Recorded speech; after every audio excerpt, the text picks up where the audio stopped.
So we've got to deal with Nigeria, which is moving to implement a new form of tax called excise duty on carbonated drinks made in the country. The new tax forms part of the additional revenue horizon that the Ministry of Finance is targeting. The new excise duty has, however, been criticized in some quarters, such as the Manufacturers Association of Nigeria and the Center for the Promotion of Private Enterprise, or CPPE.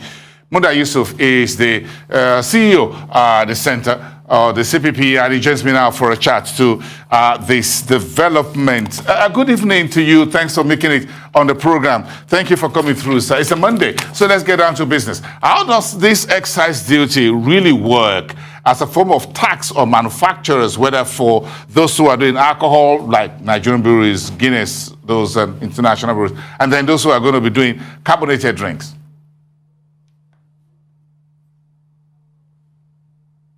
Times for practically all investors in the Nigerian economy. But it is perhaps even more so for those who are in manufacturing.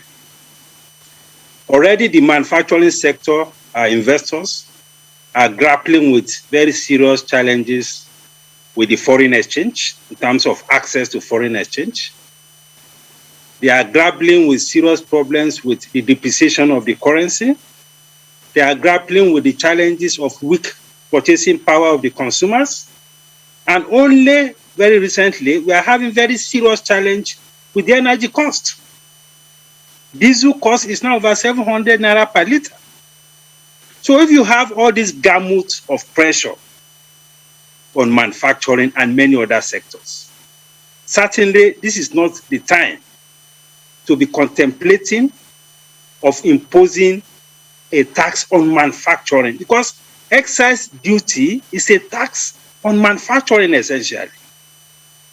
It's a tax on every product that is getting out of the factory. Of course, the authorities may argue that you are supposed to pass it on to your consumers. But these days, we know what issues businesses are facing with consumer resistance. How much of your increase in cost can you pass on to your consumers? So invariably, many investors, many manufacturers are absorbing all of these increases. So that is why we are saying that at a time like this, and given the context in which manufacturers are operating, given the fact that the government itself is looking up to manufacturers for the creation of jobs, of course, in addition to other sectors, we are appealing that this excise duty should be put on hold for now, so that this temperature can cool down a bit. I mean, there's a barrage of challenges, and this is affecting operating costs, it's affecting production costs, and unless we don't want manufacturers to exist, particularly those of them that are at the SME level. So the shock on them is quite enormous. So we are appealing that, at least for now, because this tax is directly on domestic production. And it may even exacerbate the problem of competitiveness between what we produce locally and what is imported, because this is targeted mainly at domestic production. So that is the basis of this argument, that we should review the position. Is that a good time, sir, sometime in the future, when you think this excise duty should be reintroduced as a form of tax? It exists in other jurisdictions here in Africa as well in the world. So when is a good time? Well, for taxation, you may say that there is no good time, but we should allow the economy itself to recover. We should allow the manufacturing sector to recover. Many of them have not recovered from the shocks of the pandemic. Now you have this shock coming from the Russian-Ukraine crisis. So what I will say is that we should allow this very serious crisis phase to pass. Nobody can deny that we are facing a major crisis. And if you want investment to continue, if you want jobs to continue to be created in the real sector of the economy, then we have to allow this crisis phase to pass. Then we can think of reintroducing, but let me say this. It is not that we don't have even excise duty now. We have excise duty on alcohol, spirits and all of that. We have excise duty on cigarettes. So for some of them, it's even a contemplation of increasing the duty. That is the issue. And for the non-alcoholic beverages, it's a question of new excise duty being imposed on them. And that we feel that it's not appropriate at this time, at least from the point of view of having to support the manufacturers and give them some breathing space. So that is why we are saying that the government should have a rethink. The Manufacturers Association had a meeting with the president. These issues were put on the table before the president. And the president promised them that he was going to instruct the Ministry of Finance and Ministry of Trade and Investment to engage with them before any steps are taken. That engagement has not taken place.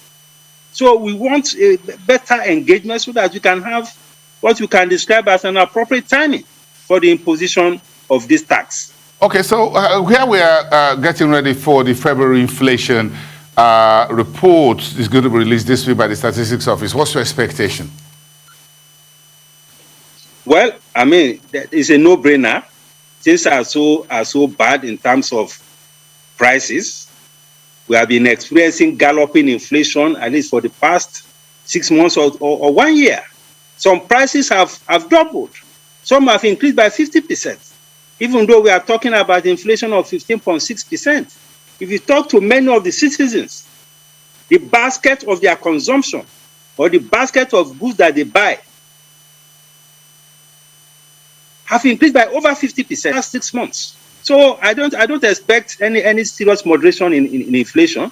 It's likely to further increase or go up. I mean, given all the variables that we can see, from energy costs to exchange rate to transportation costs and all of that. All of these factors are putting a lot of pressure on prices. So I don't expect any reduction. So if we put all of this before the central bank and the monetary policy committee, when they meet in about a week or two from now, what do you think do you think the MPC, the monetary policy, should decide? The variables driving inflation now are not monetary variables. We are talking about energy costs. We are talking about transportation costs. Because many of the trucks that are moving things across the country, they are running on diesel. They are the ones moving the food items from one part of the country to the other. They are the ones moving finished good products. They are the ones moving raw materials. They are running on diesel. Many factories are running on diesel generators. So all of these factors are not exactly monetary factors. So if we begin to talk about MPR or CRR, that may not change the equation. That may not solve much problem. So what's going to change it? I don't expect... So what's going to change it? What will change it are all these parameters that are driving inflation. How are we going to bring down the energy costs?